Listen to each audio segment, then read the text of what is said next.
On the Market, sponsored by Prime Lending.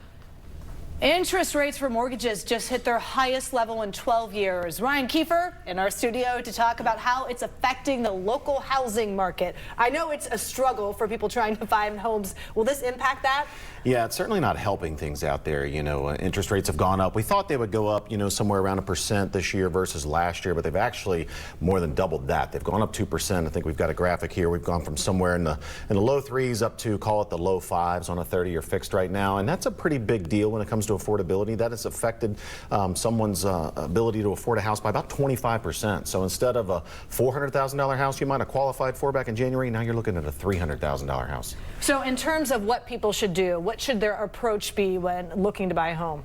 Yeah, well, I think, be realistic. Number one, have your expectations up front about, what your haves are versus, what your wants are. What you really need in a home, what are non-negotiables, maybe number of bedrooms, does it have to have a pool or is that a want?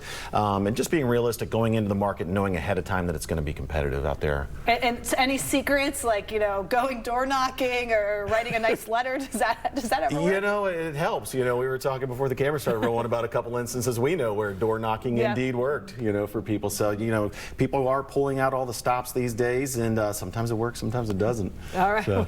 Well, hopefully for the folks' sake, it works out sometimes. Yes. At least they end up with a home at some point. Right. All Absolutely. right. Ryan Kiefer with Prime Lending. Thank you so much for coming.